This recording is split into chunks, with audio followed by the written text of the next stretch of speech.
हर हर महादेव साथियों, स्वागत है आपका एक और नई वीडियो में। मित्रों, आज की कहानी एक मछुआरे की है जिसकी पत्नी को पाने के लिए एक राजा ने उस निर्धन मछुआरे के साथ षड्यंत्र किया।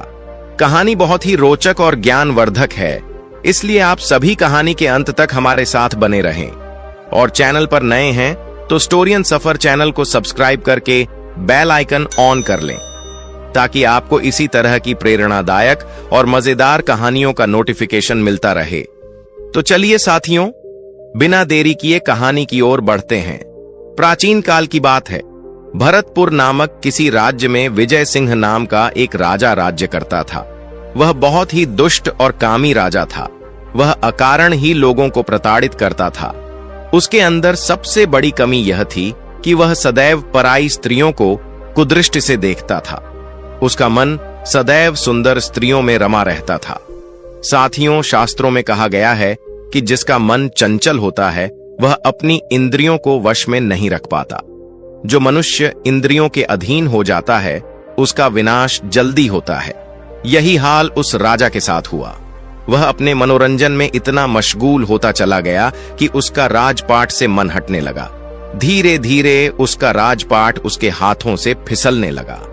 दोस्तों, उसी राज्य में एक गरीब मछुआरा भी रहता था जो प्रतिदिन समुद्र से मछलियां पकड़कर उन्हें बाजार में बेचकर अपने घर का खर्च चलाता था। उसका यह रोज का काम था। वह मछुआरा सुबह जल्दी उठकर समुद्र में मछली पकड़ने जाता और उन्हें नगर में लाकर बेच देता था। इसी प्रकार से वह मछुआरा अपना जीवन यापन कर रहा था।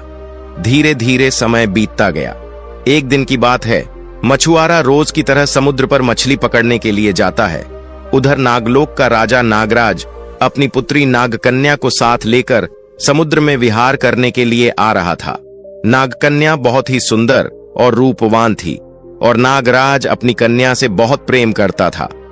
एक दिन राजकुमारी नागकन्या ने अपने पिता से कहा, पिताश्री, आज आप मुझे समुद्र तटीय क्षेत्रों में विहार करवा लाइए। मैं वहां का नजारा देखना चाहती हूं, पृथ्वी पर घूमना चाहती हूं। अपनी पुत्री के मुख से इन बातों को सुनकर नागराज ने कहा, हे पुत्री, हम लोग नागवंशी हैं। हमारे लिए समुद्र से बाहर दूसरे क्षेत्र में जाना ठीक नहीं है। वहां पर जीव जंतुओं के साथ साथ मनुष्य भी रहते हैं जो हमारे लिए सबसे ज्यादा खतरनाक हैं। अपने पिता की यह बात सुनकर नागकन्या उत्सुकता से बोली, पिताश्री, आप तो बहुत बहादुर हैं, फिर भी आप डरते हैं। आप मुझे लेकर चलिए, ऐसी कोई विपत्ति नहीं आएगी। आप चिंता न करें, मैं आपकी हर परिस्थिति में सहायता करूंगी। पुत्री की ऐसी जिद देखकर नागराज उसे घुमाने के लिए समुद्र तट के किनारे ले आते हैं। दोनों ने अपना रूप परिवर्तित करके नाग और नागिन का रूप धारण किया और समुद्र किनारे विहार करने के लिए चल देते हैं। इधर उसी समय वह मछुआरा भी मछली पकड़ने के लिए उस समुद्र के तट पर आ जाता है। उस मछुआरे ने समुद्र में मछली पकड़ने के लिए अपना जाल डाला। जब उसने जाल को पहली बार फेंका तो पहली बार में उस जाल में कुछ नहीं आया। मछुआरे का जाल खाली लौट आया तो मछुआरा सोचने लगा कि आज मेरी किस्मत ही खराब है। अगर आज मैंने मछलियां नहीं पकड़ी तो मेरे परिवार को भूखा ही सोना पड़ेगा। मेरे घर में तो बुजुर्ग माता पिता भी हैं, वे अपनी भूख कैसे बर्दाश्त करेंगे। यह सोचकर मछुआरा बहुत दुखी हो गया, लेकिन उसने हार नहीं मानी और उसने दोबारा से जाल को इकट्ठा किया और समुद्र में डाल दिया। जब दूसरी बार मछुआरे ने जाल डाला तो दूसरी बार भी कुछ हाथ नहीं आया। बस कुछ कंकड़ पत्थर उस जाल में फंसकर बाहर आए। मछुआरा मन ही मन उदास हो गया और सोचने लगा कि आज मेरे हाथ इस समुद्र में से कुछ नहीं लगने वाला है। साथियों, इतना सोचकर वह मछुआरा हिम्मत करके तीसरी बार जाल को समुद्र में फेंकता है। जैसे ही तीसरी बार उसने जाल समुद्र में डाला, उस जाल में नाग बना वही नागराज फंस जाता है। उसकी बेटी थोड़ा पीछे चल रही थी, इसीलिए वह जाल में नहीं फंस पाई। फिर जब उस मछुआरे ने जाल को बाहर खींचा तो उसमें एक सांप दिखाई दिया। अब तो मछुआरा मन में विचार करने लगा, अरे ये तो सांप है, ये तो मुझे खा जाएगा। मछुआरे ने जाल को बाहर खींच लिया जिसमें वह सांप लिपटा हुआ था। उधर नागराज भी मन ही मन घबरा रहा था कि आज यह मछुआरा मुझे नहीं छोड़ेगा, ये जरूर मुझे मार डालेगा। जब नागकन्या ने देखा कि उसके पिता मछुआरे के जाल में फंस गए हैं तो वह घबरा जाती है और सोचने लगती है, अगर मेरे पिता को कुछ हो गया तो इसकी कसूरवार मैं होऊंगी, क्योंकि मैंने ही पिताजी से यहां आने के लिए हठ किया था। यह सब सोचकर वह बहुत परेशान हो जाती है और सोचने लगी, पता नहीं यह मछुआरा मेरे पिता को छोड़ेगा या मार डालेगा। अब तो मुझे ही कुछ करना होगा। इतना सोचकर उस नागकन्या ने एक सुंदर लड़की का रूप धारण किया और समुद्र से बाहर निकलकर उस मछुआरे के पास पहुंच जाती है। दोस्तों, वह मछुआरा बहुत ही गरीब था। उस मछुआरे के पास में जाकर नागकन्या खड़ी हो जाती है और कहने लगती है, हे मछुआरे, तुमने जिस सर्प को बंदी बना रखा है वह मेरे पिताजी हैं। यदि आप इन्हें छोड़ देंगे तो मैं आपके साथ विवाह कर लूंगी। उस नागकन्या की यह बात सुनकर मछुआरा आश्चर्य से उस नागकन्या की ओर देखने लगा और मन ही मन विचार करने लगा कि अवश्य ही यह लड़की इस नाग की पुत्री है। यह तो अत्यंत ही सुंदर और रूपवान है और यह अपने पिता को छुड़ाने के बदले में मुझसे विवाह करने के लिए तैयार है। ऐसी सुंदर पत्नी तो मुझे 7 जन्मों में भी नहीं मिलेंगी। अगर इस लड़की से मेरा विवाह हो जाएगा तो बहुत आश्चर्य की बात होगी। फिर मछुआरे ने नागकन्या से कहा, मैं तुम पर कैसे विश्वास कर लूं कि ये तुम्हारे पिता हैं और इन्हें छोड़ने के बाद तुम मुझसे विवाह कर लोगी। तभी जाल में फंसे हुए नागराज ने कहा, बेटा, इस बात का आश्वासन मैं देता हूं कि अगर तुमने मुझे मुक्त कर दिया तो इसी क्षण मैं अपनी बेटी का विवाह तुम्हारे साथ कर दूंगा। यह बात सुनकर मछुआरे को उनकी बातों पर विश्वास हो जाता है और फिर उसने नागराज को अपने जाल से मुक्त कर दिया।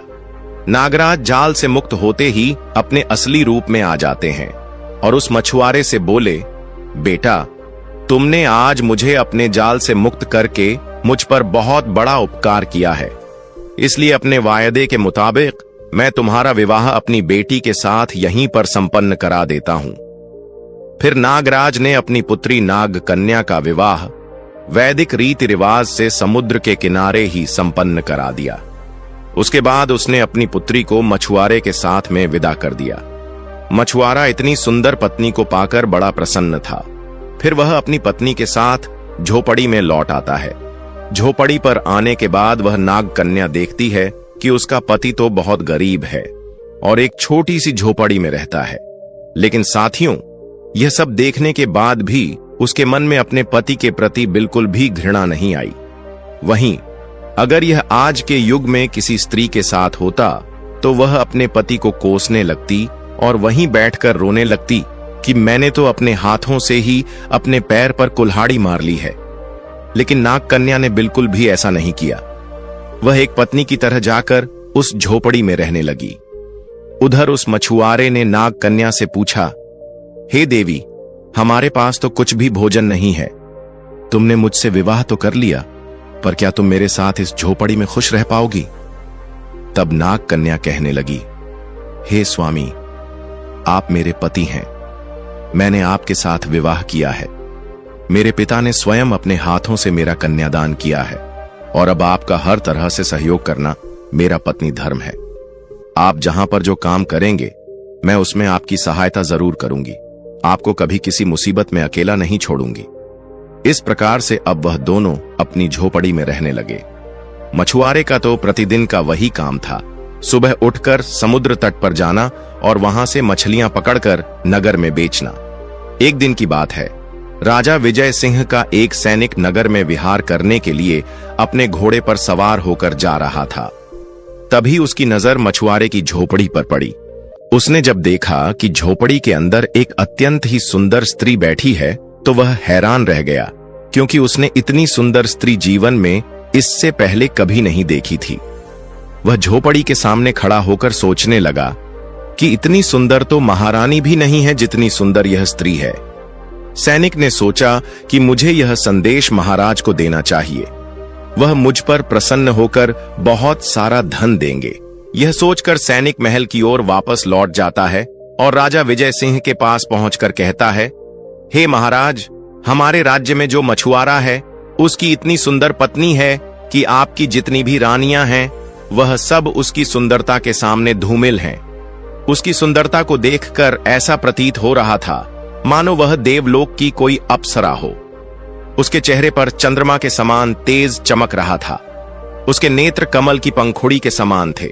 उसकी सुंदरता की मैं जितनी प्रशंसा करूं उतनी कम है। यदि आप उसे एक बार देख लोगे तो आपकी भी नींद उड़ जाएगी। मैं स्वयं हैरान हूं कि वह सुंदर स्त्री उस मछुआरे को कहां से मिल गई। जिस स्त्री को इस महल की सुंदरता बढ़ानी चाहिए वह एक गरीब की झोपड़ी में चमक रही है। सैनिक की बात सुनकर राजा विजय सिंह ने कहा, सैनिक, मुझे विश्वास कैसे होगा कि मछुआरे के घर में उसकी इतनी सुंदर पत्नी है।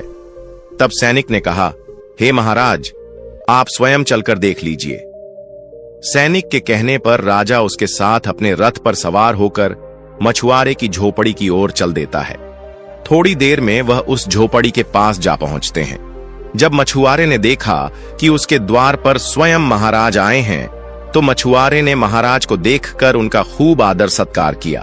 वह एकदम से महाराज के चरणों में गिर गया और कहने लगा, हे महाराज, आज आपने मेरे घर पर पधारने का कष्ट कैसे किया? मुझे बता देते तो मैं स्वयं चला आता। मछुआरे की बात सुनकर राजा विजय सिंह ने उस मछुआरे से कहा, हे मछुआरे, तुम्हें यह इतनी सुंदर पत्नी कहां से प्राप्त हुई है? तुम इसे कहां से लेकर आए हो? यह तो किसी राजा की रानी मालूम पड़ती है। राजा की बात सुनकर मछुआरा सारा वृतांत सुना देता है। फिर उसने कहा, हे महाराज, इसने समुद्र तट पर मेरे साथ वैदिक रीति रिवाज से विवाह किया है। अब यह मेरी पत्नी है। मछुआरे की बात सुनकर राजा ने मछुआरे से कहा, हे मछुआरे, तुम्हारे पास इतनी सुंदर पत्नी नहीं हो सकती। राज्य में केवल राजा को ही यह अधिकार है कि वह सुंदर पत्नी रखे। इसलिए तुम्हारी यह पत्नी राजमहल में जाएगी और हमारी रानी बनकर रहेगी। राजा की यह बात सुनकर मछुआरे को क्रोध आ गया, लेकिन उस दुष्ट राजा का वह क्या ही बिगाड़ सकता था। अपनी बेबसी के कारण वह बहुत उदास हो गया और कहने लगा, हे महाराज, यह तो आप अनर्थ कर रहे हैं। आप राजा हैं तो इसका यह अर्थ नहीं है कि आप अनीति करें और धर्म के विरुद्ध जाकर किसी गरीब की पत्नी को उससे छीने। साथियों, मछुआरे को गुस्से में देखकर राजा विजय सिंह ने कहा, मछुआरे, हमारी 3 शर्त हैं। अगर तुम तीनों शर्तें जीत जाते हो तो यह स्त्री तुम्हारे पास रहेगी, और यदि हार गए तो तुम्हें अपनी पत्नी को मेरे साथ राजमहल में भेजना होगा और तुम्हें इस नगर को छोड़कर जाना होगा। राजा विजय सिंह की यह बात सुनकर मछुआरा कहने लगा, महाराज, मैं आपकी शर्तों को कैसे पूरा कर सकता हूं? मैं एक साधारण गरीब मछुआरा हूं। फिर राजा ने कहा, अगर तुम्हें सुंदर पत्नी को रखना है तो हमारी शर्तों को मानना होगा, वरना इस स्त्री पर तुम्हारा कोई अधिकार नहीं रहेगा और तुम्हें नगर से निष्कासित कर दिया जाएगा। इतना कहकर राजा और सैनिक राजमहल को लौट गए। इधर मछुआरे को कुछ भी समझ नहीं आ रहा था कि वह करे तो क्या करे। राजा की बातों ने उसे भीतर तक झकझोर दिया। फिर उदास मन से वह अपनी पत्नी नागकन्या के पास पहुंचता है।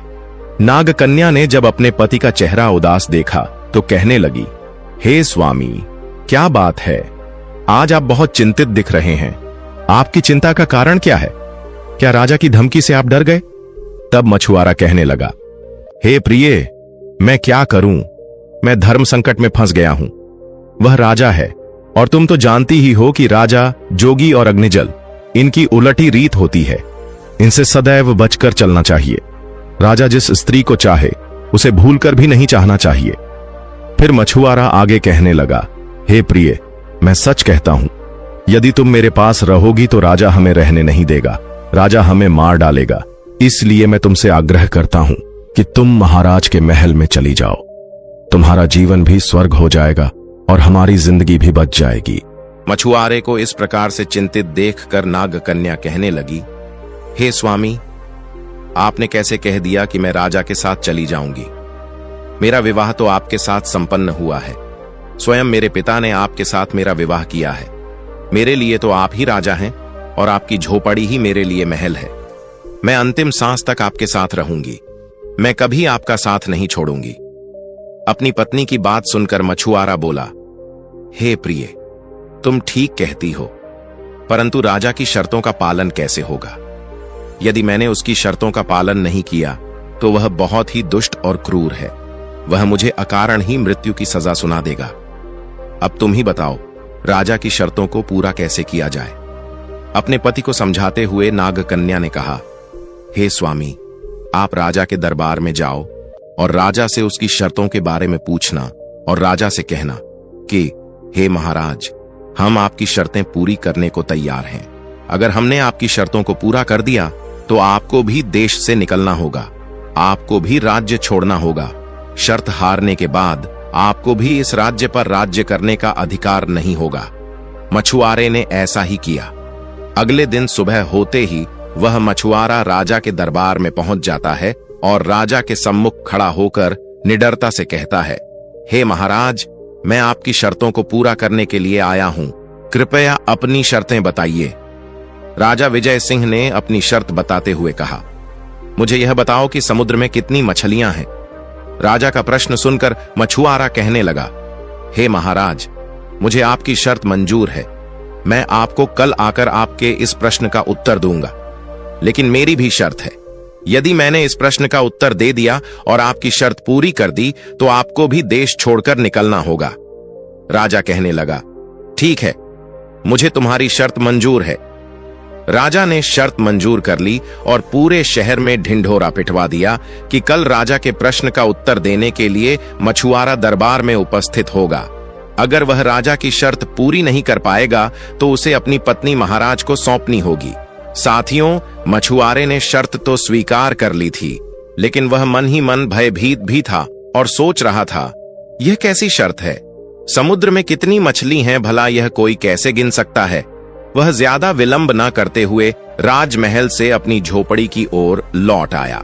झोपड़ी में आकर उसने अपनी पत्नी को इस प्रश्न के बारे में बताया तो उसकी पत्नी ने मछुआरे को आश्वासन देते हुए कहा, हे स्वामी, आप चिंता न कीजिए, मेरे पिता के दरबार में एक विद्वान मंत्री जी रहते हैं, उनके पास इस प्रश्न का कोई ना कोई उत्तर अवश्य होगा। दोस्तों, वह नागकन्या अपने पति से आज्ञा लेकर समुद्र के तट पर जाती है और अपना नागकन्या वाला रूप बदलकर नागलोक में अपने पिता नागराज के पास जा पहुंचती है और नागराज को सारी कहानी सुनाती है। अपनी पुत्री की बात सुनकर नागराज कहने लगा, पुत्री, अगर ऐसी बात है तो तुम चिंता मत करो, मैं तुम्हें अभी इसका उत्तर अपने मंत्री से पूछकर बताता हूं। नागराज ने मंत्री से प्रश्न पूछा तो मंत्री ने उत्तर देते हुए कहा, हे महाराज, इस प्रश्न का उत्तर तो स्वयं उस राजा को भी नहीं पता होगा जिसने यह प्रश्न पूछा है, परंतु फिर भी मैं उसके इस प्रश्न से बचने के लिए एक उपाय बताता हूं। उस मंत्री ने नागकन्या से कहा, बेटी, अगले दिन जब तुम्हारा पति दरबार में जाएगा तो उससे कह देना कि वह राजा से कह देगा कि महाराज, मैंने मछलियों की गिनती कर ली है। जब राजा पूछे कि कितनी है तो बोल देगा, मेरे सिर पर जितने बाल हैं समुद्र में उतनी मछलियां हैं। इस प्रश्न का उत्तर पाकर नागकन्या प्रसन्नता से अपनी झोपड़ी को लौट आती है और अपने पति से बता देती है। अगले दिन सुबह होते ही मछुआरा राजा के दरबार में जा पहुंचता है। दरबार में पहले से ही नगरवासियों की भीड़ लगी थी। वह सभी यह जानना चाहते थे कि आखिर मछुआरा इतनी जटिल शर्त को पूरा कैसे करेगा। मछुआरे को अपने सामने खड़ा देख राजा विजय सिंह ने मछुआरे से कहा, तो बताओ मछुआरे, समुद्र में कितनी मछलियां हैं? राजा की बात सुनकर मछुआरे ने निर्भीकता से उत्तर देते हुए कहा, महाराज, मेरे सिर पर जितने बाल हैं उतनी मछलियां समुद्र में हैं। यदि आपको जानना है कि कितनी मछलियां समुद्र में हैं तो आप मेरे सिर के बाल गिन लीजिए। मछुआरे के मुख से यह सुनकर राजा सन्न रह गया।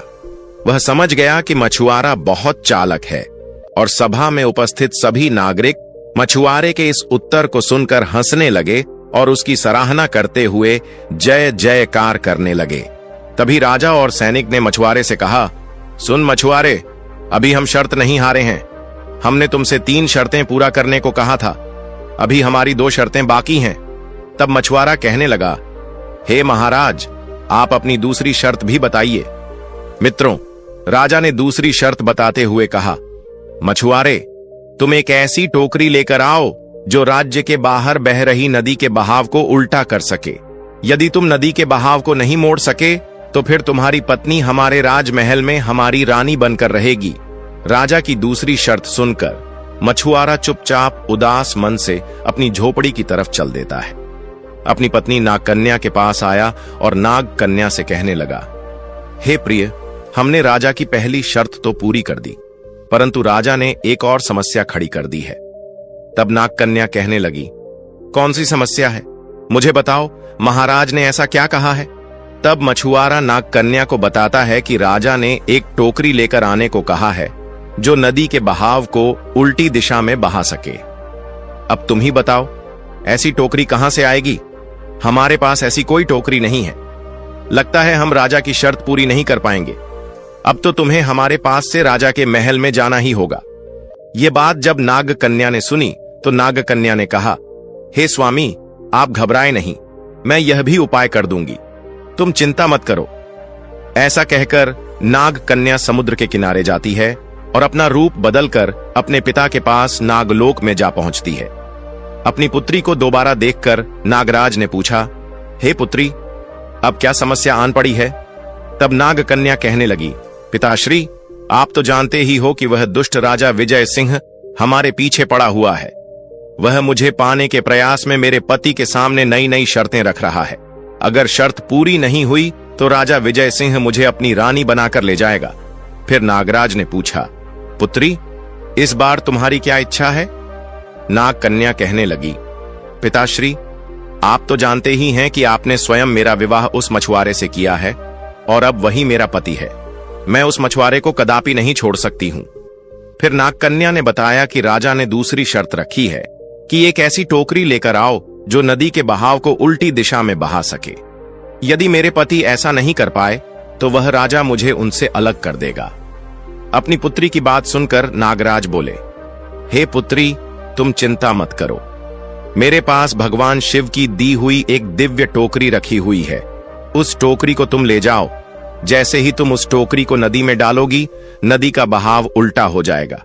फिर नागकन्या उस टोकरी को लेकर अपनी झोपड़ी में चली आती है और अपने पति से कहने लगती है, हे पतिदेव, यह टोकरी आप जैसे ही नदी में डालोगे वैसे ही नदी का बहाव उल्टी दिशा में बहने लगेगा और आप राजा की शर्त को पूरा कर देंगे और उसे पराजय का मुंह देखना पड़ेगा। अगले दिन वह मछुआरा उस टोकरी को लेकर नदी किनारे गया, जहां पहले से ही यह कारनामा देखने के लिए लोगों की भीड़ एकत्रित थी। राजा ने कहा, मछुआरे, तुम अपनी टोकरी को नदी में डालकर नदी के बहाव को उलटा करके दिखाओ।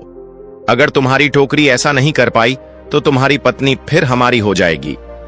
राजा के इतना कहते ही उस मछुआरे ने अपनी टोकरी उस नदी में डाली तो नदी का बहाव उल्टी दिशा में बहने लगा। यह देखकर वहां एकत्रित सभी लोग हैरान हो गए।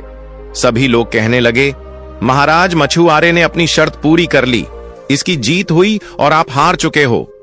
राजा भी जानता था कि यह उसकी दूसरी हार है, लेकिन उसके पास अभी भी एक अवसर था। उसने मछुआरे की ओर देखते हुए कहा, ठीक है, तुमने अपनी 2 शर्तें पूरी कर ली हैं, लेकिन अभी मेरी एक आखिरी शर्त बाकी है। यदि तुम उसमें विजय हो गए तो तुम इस देश के राजा बन जाओगे, और यदि मैं जीत गया तो तुम्हें देश से निकलवा दूंगा और तुम्हारी पत्नी हमारे महल की रानी बनेगी। राजा की बात सुनकर मछुआरा बोला, महाराज, आप अपनी तीसरी शर्त भी बताइए। राजा ने अपनी तीसरी शर्त बताते हुए कहा, मछुआरे, हमारी तीसरी शर्त यह है कि तुम्हें हमारे साथ युद्ध लड़ना पड़ेगा। इस लड़ाई में जो विजेता होगा वह यहाँ का राजा बनेगा और जो हार जाएगा वह इस देश को छोड़कर चला जाएगा। साथियों, युद्ध की बात सुनकर मछुआरा घबरा जाता है। सोचने लगता है कि 2 शर्तें तो मैं अपनी पत्नी की वजह से जीत गया हूं, लेकिन राजा की तीसरी शर्त कैसे जीत सकूंगा? यह तो राजा है, इसे तो युद्ध कला का ज्ञान है और इसे शस्त्र चलाने में महारत हासिल है। मैं तो इसके सामने 2 पल भी नहीं टिक पाऊंगा। मैं तो एक साधारण सा मछुआरा हूं। राजा की यह शर्त सुनकर मछुआरा उदास मन से अपनी पत्नी के पास आता है। जब नागकन्या ने अपने पति का उदास चेहरा देखा तो वह समझ गई कि कोई ना कोई घोर विपत्ति फिर से मेरे पति पर आ गई है। उसने अपने पति से पूछा, हे स्वामी, महाराज ने ऐसी कौन सी शर्त रख दी जिसके कारण आपका मन उदास हो रहा है? नागकन्या के पूछने पर मछुआरा कहता है, हे प्रिय, यह राजा तो मेरी जान के पीछे ही पड़ गया है। अब मैं तुम्हें क्या बताऊं? राजा ने 2 दिन का समय दिया है और कहा है कि तीसरे दिन तुम्हें युद्ध के मैदान में मुझसे युद्ध करना है। तुम्हारे पास जो भी अस्त्र या शस्त्र है उसी से मुझसे युद्ध लड़ो। जो विजय होगा वह यहां का राजा बनेगा और जो पराजित हो जाएगा वह यह देश छोड़कर भाग जाएगा। अपने पति के मुख से राजा की यह शर्त सुनकर नागकन्या बोली, आप घबराओ मत। जब तक मैं तुम्हारे साथ हूं तब तक तुम्हें डरने की कोई जरूरत नहीं है। नागकन्या ऐसा कहकर अपने पिता के पास पहुंच जाती है और अपने पिता नागराज से सारी बात कह देती है कि मेरे पति को उस राजा से युद्ध लड़ना पड़ेगा। अगर युद्ध में वह हार गया तो उन्हें देश से निकाल दिया जाएगा और मुझे राजा अपनी पत्नी बना लेगा। मैं बहुत चिंतित हूं क्योंकि मेरे पति को तो युद्ध लड़ना भी नहीं आता है। अपनी बेटी के इस दुख को देखकर नागराज ने उसे समझाते हुए कहा, बेटी तुम चिंता मत करो, मैं तुम्हें एक चमत्कारी जंजीर और एक लाठी दे रहा हूं। इसकी मदद से बड़ी लड़ाई जीती जा सकती है। इतना कहकर नागराज ने एक जंजीर और लाठी अपनी बेटी को दे दिया। नागकन्या उसे लेकर अपने पति के पास आ गई और उसे समझाते हुए बोली, देखिए आपके सामने चाहे कितना भी शक्तिशाली राजा या उसकी सेना हो, आप इस जंजीर और लाठी की मदद से उन सबको हरा सकते हो। बस इनका अच्छे से और विवेकपूर्ण तरीके से इस्तेमाल करना है और जब जरूरत पड़े तो आपको सिर्फ इस जंजीर को आदेश देना है कि बंधक बना लो। इतना कहते ही यह जंजीर आपके शत्रुओं को बंदी बना लेगी और यह लाठी उन पर मौत बनकर टूट पड़ेगी और मारते मारते उनका हाल बेहाल कर देगी। अगले दिन राजा और मछुआरा युद्ध के मैदान में आमने सामने होते हैं। इधर मछुआरा हाथ में एक जंजीर और एक डंडा लिए खड़ा रहता है। मछुआरे को देखकर राजा ने तंज कसते हुए कहा, मछुआरे तुम मुझे इस लाठी और जंजीर से पराजित करना चाहते हो। लगता है तुमने अपने जीवन में कभी कोई लड़ाई नहीं देखी है। अभी भी तुम्हारे पास मौका है। तुम चुपचाप अपनी पत्नी को मुझे सौंप दो, मैं तुम्हें माफ कर दूंगा। राजा की यह बातें सुनकर मछुआरे ने कहा, राजा साहब आप बातें मत कीजिए, आप युद्ध कीजिए। आप जब युद्ध में विजय होंगे तभी तो मेरी पत्नी को पा सकेंगे। पहले से इतने बड़े ख्वाब क्यों देखते हो? यदि आप मुझसे युद्ध में हार गए तो सोचो आपको यह देश छोड़कर जाना पड़ेगा। मछुआरे की यह बात सुनकर राजा विजय सिंह को क्रोध आ गया और उसने मछुआरे पर आक्रमण कर दिया। मछुआरे ने जंजीर और लाठी से युद्ध लड़ना शुरू किया। लाठी और जंजीर की मदद से युद्ध लड़ते हुए मछुआरा राजा पर भारी पड़ने लगा। जब राजा ने देखा कि अब उसकी हार निश्चित है तो उस दुष्ट राजा ने अपने सैनिकों को मछुआरे को पकड़ने का इशारा किया। जैसे ही सैनिक मछुआरे को पकड़ने के लिए उसकी ओर बढ़ने लगे तभी मछुआरे ने जंजीर को आदेश दिया कि बंधक बना लो। आदेश पाते ही जंजीर ने समस्त सैनिकों को बंदी बना लिया और डंडे ने उन पर प्रहार करना शुरू कर दिया। उस चमत्कारी डंडे की मार खाते खाते सैनिक और वह राजा घबरा जाते हैं। मार खाते खाते सैनिक और राजा अधमरे हो गए और अंत में राजा ने हार मान ली। राजा ने मछुआरे के सामने हाथ जोड़कर कहा, हे मछुआरे तू मुझे प्राण दान में दे दे, मैं अपनी पराजय स्वीकार करता हूं। इस प्रकार से राजा की पराजय हुई और उसे राजपाट छोड़कर जाना पड़ा। फिर वह राजा उस राज्य को छोड़कर चला जाता है और मछुआरा और उसकी पत्नी नागकन्या वहां के नए राजा और रानी बन जाते हैं और वह दोनों दंपति खुशी से अपना जीवन व्यतीत करने लगते हैं। साथियों, यदि कोई स्त्री अपने पति के साथ कदम से कदम मिलाकर हर सुख दुख में उसका साथ निभाती है तो संसार की कोई भी शक्ति उस पुरुष को पराजित नहीं कर सकती। ऐसी पत्नी न केवल जीवन संगिनी होती है बल्कि जीवन का एक सच्चा मार्गदर्शन भी बन जाती है। ऐसी नारी अपने पति के प्रति पूर्ण निष्ठा रखती है और उसे कभी धोखा नहीं देती। कुछ परिस्थितियों में देखा गया है कि यदि कोई स्त्री सांसारिक सुख सुविधाओं के लालच में पड़ जाए और अपने मूल्यों से समझौता करे तो वह अपने रिश्तों को आघात पहुंचा सकती है।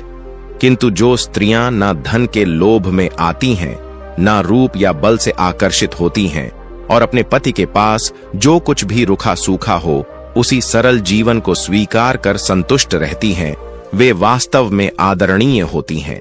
ऐसी स्त्रियां न केवल अपने परिवार की गरिमा को बनाए रखती हैं बल्कि समाज के लिए भी प्रेरणा स्रोत बनती हैं। चरित्रवान स्त्री अपने पति की शक्ति होती है और कभी भी उसके विश्वास को खंडित नहीं करती। ऐसी स्त्रियां सदैव ही पूजनीय होती हैं। जिस घर में उनका सम्मान होता है वहां स्वयं लक्ष्मी का वास होता है। चरित्र और निष्ठा ही जीवन की सबसे बड़ी पूंजी है। जो इन्हें सहेज लेता है उसका जीवन सदा सुख, शांति और सम्मान से भर जाता है। मित्रों, सदाचार जीवन जीने के लिए यह आवश्यक है कि हम अपने घर में किन्हें स्थान दे रहे हैं, इस पर विशेष ध्यान दें। जो व्यक्ति चरित्रहीन, स्वार्थी, झूठे या अनैतिक कार्यों में लिप्त हो, उसे घर में स्थान देना घर की शांति और प्रतिष्ठा दोनों को खतरे में डाल सकता है। चाहे वह कितना भी करीबी संबंधी क्यों न हो, उसके दुर्व्यवहार का असर पूरे परिवार पर पड़ता है। इसीलिए ऐसे व्यक्तियों से हमेशा दूरी बनाए रखना ही लाभदायक रहता है। साथियों, उम्मीद है आपको कहानी अच्छी लगी होगी और आपको इससे कुछ न कुछ सीखने को मिला होगा। कहानी अच्छी लगी हो तो वीडियो को लाइक, शेयर करके चैनल को सब्सक्राइब कर लेना। मिलता हूं आपको एक और नई और मनोरंजक कहानी के साथ। धन्यवाद। जय शिव शंभू।